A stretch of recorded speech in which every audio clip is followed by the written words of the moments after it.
Good afternoon. My name is Leslie Sanchez, and I'll be talking about the type of business I would like to start. The type of business I would like to start would be a pediatric therapy clinic.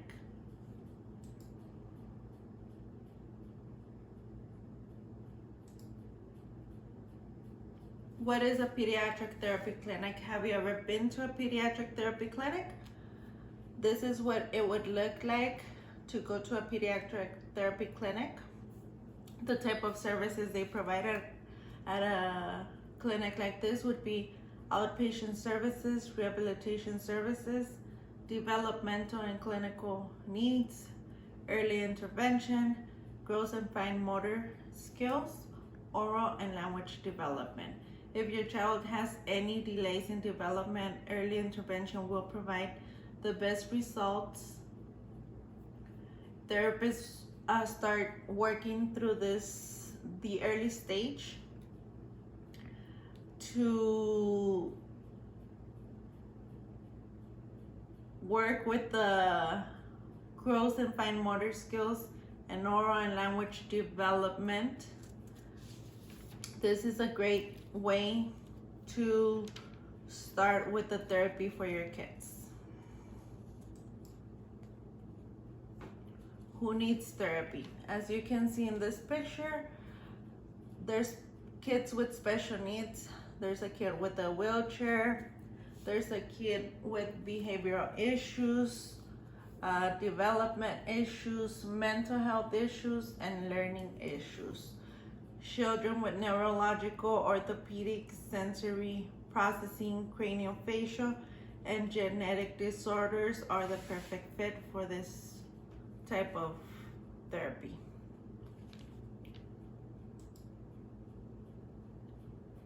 The services offered at this clinic would be speech therapy, occupational therapy, and physical therapy. Is there a shortage of therapists? Unfortunately, there is. We need people that really want to work with children with disabilities at an early stage. That means like the early stages 0 to 3 years. That's when most of the kids are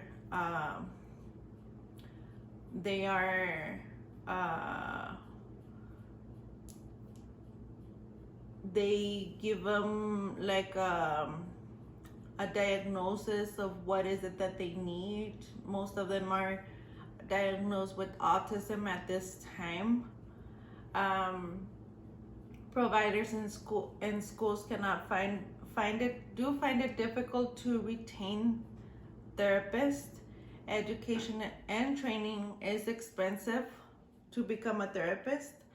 Constant work with the kids and family does make it a little stressful. Extra paperwork is needed. What we mean about extra paperwork is needed is that usually therapists evaluate kids. They set goals for them. So every time a kid has a therapy session, a therapist has to write several notes on how is it that they are progressing. And most of these kids are seen like 2 or 3 times a week, depending on what they qualify for. Next slide, please. The demand for occupational therapists is projected to grow 16% from 2019 to 2029. For speech pathologists, it is projected to grow 25% from 2019 to 2029. For physical therapists, it is projected to grow 18% from 2019 to 2029. As you can see, we are in need of speech pathologists since it's the highest number we have. Next slide, please. The economic resources that we need to start a business these are some of the resources you need. It's a startup cost. The startup cost includes licensing fees, office lease, technology equipment. For example, if you will need a copy machine, fax machine, computer, office furniture. Those are just some examples. You also have the day-to-day expenses. Those expenses include your payroll, utilities, the daily expenses, what you use daily for your everyday life. We also have the expand your business. You have to be financially responsible for the clinic if we need to hire any more employers, if we need to rent like a bigger space for the clinic. Next slide, please.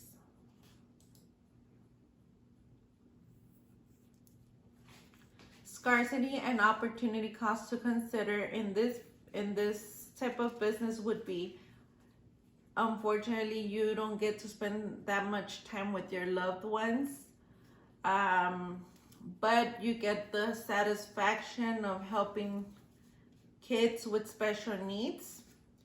You are risking your health and your family's health with this new pandemic going on, but fortunately, most of the people, it has been vaccinated already, so that's one of the good things. The treatment for therapy can be expensive, but fortunately, we also have many medical resources that can help them get their treatment.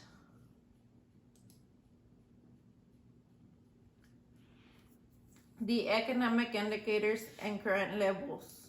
Okay, so some of the economic indicators are earning reports, unemployment rates, bankruptcies, and what is the gross domestic product.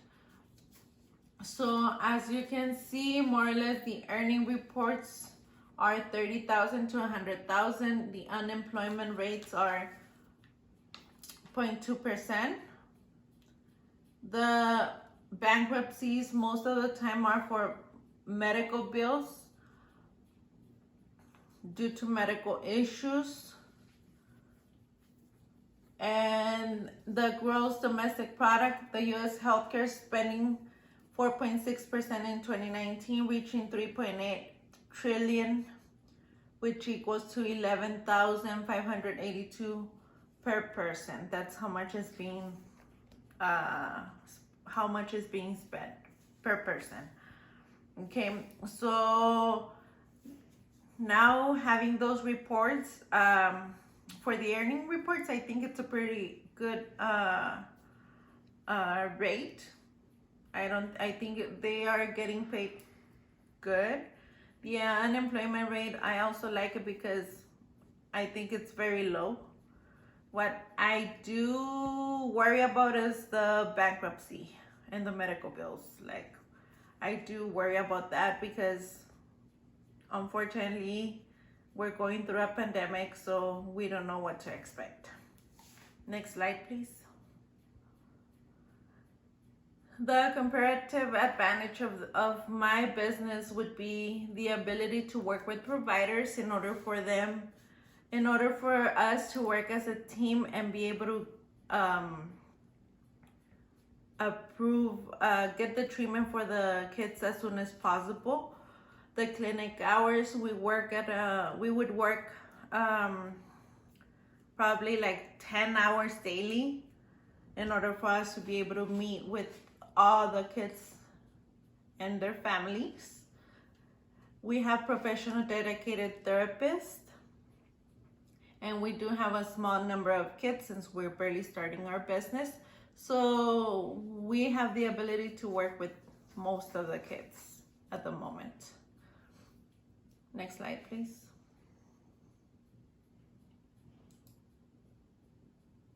And these are some of the references I used for my presentation. Thank you.